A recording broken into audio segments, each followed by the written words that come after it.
Well, you can work up a sweat playing any number of sports, but it can also be a source of mental exertion if you're trying to get sports organized in your community, especially if you live in a rural area. Finding the people and the resources to help you get together a team, form a league, or host a tournament can be a challenge, just to speak of some things. And that's where Sport Nova Scotia comes in. The provincially funded organization has set up a new community sport development office in a number of different regions of the province, including in Cape Breton. To find out more about this new program, we've called the CEO of Sport Nova Scotia, Jamie Ferguson, in Halifax. And joining us in the studio is Dean Morley. He's the new community sport development coordinator for Cape Breton Island. Gentlemen, good morning. Good morning, Steve. Jamie, I wonder if I could ask you, what need did you see? Where did this come from, this idea for these new positions across the province? Well, for a long time now, Steve, we've been hoping that we could have the resources to actually put people on the ground in communities across the province. And the reality is that up until a little while ago, we didn't have those resources. But now that we have them, we know that in every different region and further in every different community around the province, there are really different challenges and different opportunities, and we just wanted to put someone in there who could talk to these people and try to make connects, whether it's with other partners in the community or stakeholders or recreation departments or provincial sport organizations, and try to capitalize on some of these opportunities to enhance programs that are already there, and also to try to look for opportunities to start new programs. Well, for instance, can you give me an example of what Dean, for instance, would be doing that gives us a good idea of what this new job is and what it's going to offer for all those volunteers working their butts off who are listening right now? Sure. The best example really is to look, we ran a pilot for 12 months before we moved this across the rest of the province, and we started that pilot in the Annapolis Valley. And we've seen probably 8 to 12 new programs, sports like speed skating. So if you'd have people in the area that were interested in speed skating, but they didn't really know how to get a program started, we were able to connect them with Speed Skate Nova Scotia, where they could get a little bit of information on instructors and training and different types of programs. And then through the person we have on the ground in that community, they were able then also to bring people from the municipality who operate rinks and talk about getting ice time into play, and look for some sources of funding if they need a little bit of funding, and help them put the program together. The reality is we know that these programs really are only sustainable when they're owned by and delivered by people in the communities on the ground. So what we're really doing is kind of setting up a broker who can get the right people to the table to make the program start. So, Dean, what kind of experience do you have? What have you done? My past experience, sport's always been a passion for mine, and I fully believe and understand the benefits sport brings to people. So that's always been my experience, and that's what I hope to bring to the table here. But secondly, I've worked on the island in an individual sport, soccer, the game of soccer, for 4 years as coaching and player development. So I've had the chance to get around the island.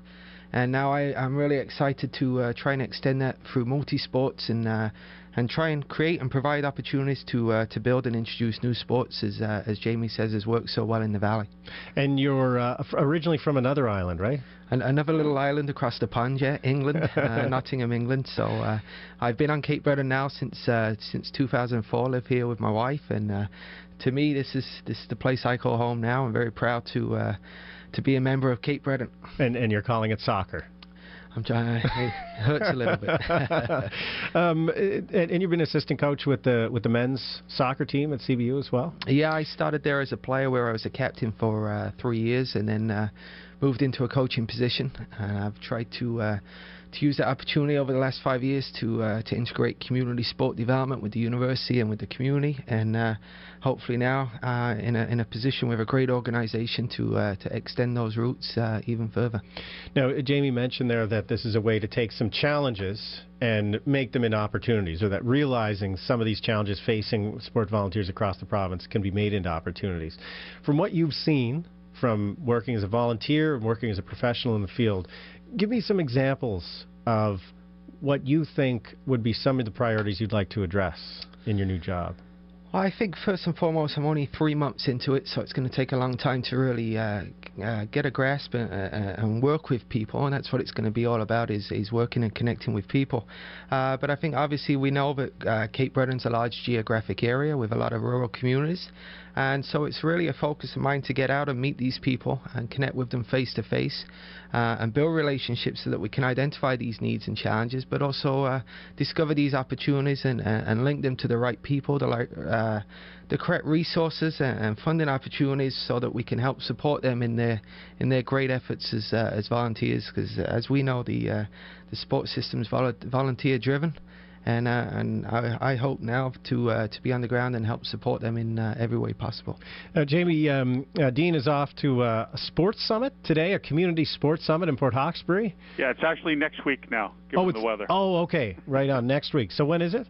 It's next Wednesday. Is that correct, Dean? Yeah, 6 o'clock next Wednesday at the Civic Centre in Port Hawkesbury. 6 p.m. Civic Centre in Port Hawkesbury on Wednesday. And you have other ones coming up in the island, eh? Yeah, we will. We'll be hosting one in each region of the island. Again, the goal is to get out and connect with people in each region. So on March the 3rd, we'll be in Inverness at the Inverness School, elementary school, and then from there we'll be going to Victoria County, Richmond County, and then the CBRM, which those dates and information will soon be announced. Right. Will you let us know and we'll spread the word? I'll definitely do that. So, Jamie, what's the point of these summits? Well, the point really is to see in each of these different communities who you have on the ground that's interested, that's already running programs or that's looking to run programs, and to see what type of connects you can make. So again, it's kind of taking stock of what's there and what assets you have to capitalize, and then if there are gaps, to see if there's an ability to get those gaps filled, whether that's locally or whether that's, again, accessing some programs that exist for funding, in different provincial programs, or whether it's simply accessing some of the knowledge Dean has or some of the people who work in the provincial sport organizations. So who are you here for? Like, of all the volunteers listening, who could take advantage of the service? Well, I mean, really, anybody who's interested in starting a program or anyone who has a program and is already running one and is looking to expand it could take advantage. I mean, the easiest thing is simply to have the conversation. We know from experience that building community programs that are sustainable, it doesn't happen in a couple of months. It normally takes a couple of years to really finally get all the leadership and the resources in place to make sure that you have something that's going to live and be owned by the community and run on its own. So it's not there's no particular roadmap, and in every region and for every program it could be a little bit different, but it's a matter of finding out what it is, because basically what you're trying to do is develop a pathway in a community for a program. So you're trying to create opportunities for children or adults, for that matter, to actually try a sport out, and then if they like that sport, you want to make sure that there's a program that teaches them how to play it, and then create opportunities for them to play. So it's a matter of trying to put each of those pieces of the pathway together to make it sustainable.